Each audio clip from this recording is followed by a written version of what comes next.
Hello friends, next question देखते हैं।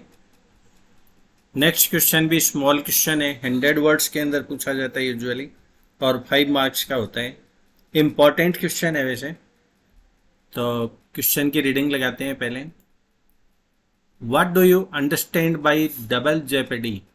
Double jeopardy से आप क्या समझते हैं? डबल जेपेडी वैसे मैं बता देता हूँ ये होता क्या है। कोई भी व्यक्ति अगर मान लो कोई ऑफेंस करता है, कोई पनिशेबल ऑफेंस करता है, तो किसी कोर्ट में उसके खिलाफ केस चलता है। ठीक है, जब केस चलता है उसको सजा हो जाती है या अंडर ट्रायल है, वो अभी फाइनल नहीं हुआ वो केस, तो उस कंडीशन में क्या पैरेलल दूसरी कोर्ट में या सेम कोर्ट में उसके अगेंस्ट में कोई प्रोसीडिंग चलाई जा सकती है? उसके ऊपर यह है कि एक अपराध के लिए कोई भी आदमी एक अपराध करता है, उसके लिए उसको डबल सजा दी जा सकती है, 2 बार सजा दी जा सकती है क्या? यही डबल जेपेडी है। तो इसके ऊपर डिस्कस करते हैं। इन केस अगर एग्जाम में आता है तो उस कंडीशन में कैसे इसको आंसर करना है, उसके अंदर इंपॉर्टेंट पॉइंट है वो मैं डिस्कस करता हूँ। आप ये पॉइंट्स है उनको इंक्लूड करना, अच्छे मार्क्स आएंगे। आर्टिकल 22 ब्रैकेट में 2 ये इस कवर करता है, जो कॉन्स्टिट्यूशन का जो आर्टिकल है वो। तो article 22(2) provides that no person shall be prosecuted and punished for the same offence more than once. कोई भी व्यक्ति एक काम के लिए या एक अपराध के लिए 2 बार प्रोसिक्यूट या पनिश नहीं किया जा सकता। ये फंडामेंटल रूल है। It is based on the maxim, एक मैक्सिम है, क्या है वो?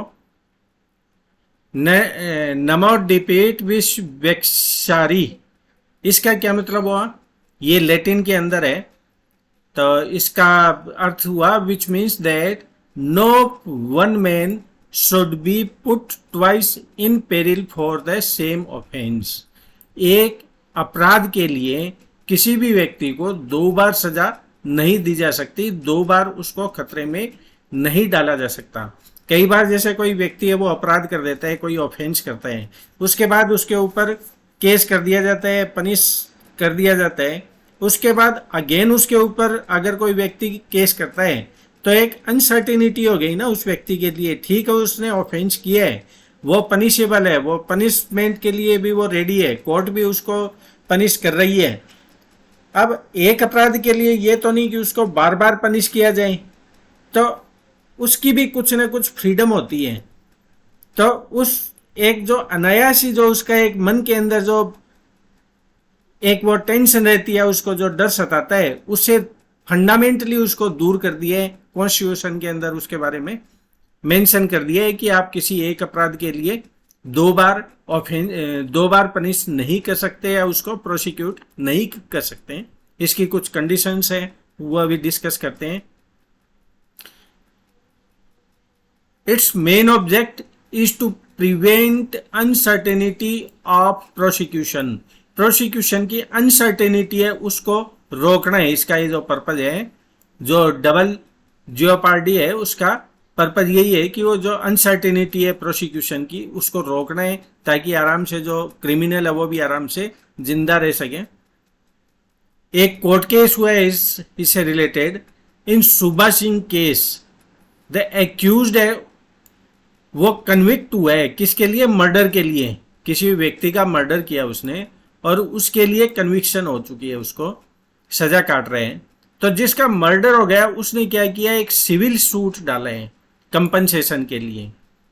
तो जो एक्यूज्ड है वो कोर्ट के समक्ष गया, कोर्ट को जाकर उसने रिक्वेस्ट की कि साहब जो डबल जेओपार्डी है उसके अंडर में मेरे को प्रोटेक्शन दी जाए और इसकी वाइफ ने जो सिविल सूट डाला है उससे मेरे को छुटकारा दिया जाए। तो कोर्ट ने उसको मना कर दिया, नहीं, ये पनिशेबल ऑफेंस था, ठीक है, उसकी प्रोसीडिंग है वो सेपरेट है, लेकिन सिविल सूट है वो कंपनसेशन है। तो सिविल सूट से या कंपनसेशन से इसके अंदर रिलीफ नहीं दी जा सकती। तो कोर्ट में क्या डिसाइड हुआ? The wife of the deceased presented a civil suit for compensation against the accused के अगेंस्ट में उसने कंपनसेशन के लिए सूट डाला। The accused defended the doctrine of double trade. The supreme court has denied, मना कर दिया उसने, and said that action of fulfilment of civil policy is not a prosecution and the decree of compensation is not punishable. जो decree है, जो civil suit के against में उसको जो कंपनसेशन मिल रहा है, जो डिक्री है, वो पनिशमेंट नहीं है, वो कंपनसेशन है, तो इसको रोका नहीं जा सकता है। एक कोर्ट केस और हुआ था, Kalavati versus state of HP। उसके अंदर क्या हुआ, 3 पॉइंट इंपॉर्टेंट बताए कि ये जो प्रिंसिपल है जो अप्लीकेबल होगा, ये सिद्धांत कब अप्लीकेबल होगा, उसके लिए 3 points are required for the qualification of this principle. ये 3 जब पॉइंट्स होते हैं, कैरेक्टरिस्टिक होती है उसके अंदर, किसी केस के अंदर, तो ये डबल जो जियोपार्डी है उसका प्रिंसिपल अप्लीकेबल होगा, ये क्वालिफाई करेगा उस प्रिंसिपल के लिए। क्या क्या है, person is accused, person accused होना चाहिए, प्रोसिक्यूशन और प्रोसीडिंग है वो जुडिशियल होनी चाहिए, जो नेचर है उसका जुडिशियल नेचर का होना चाहिए, जो या तो किसी कोर्ट के अंडर में या किसी ट्रिब्यूनल के अंडर में चल रही हो।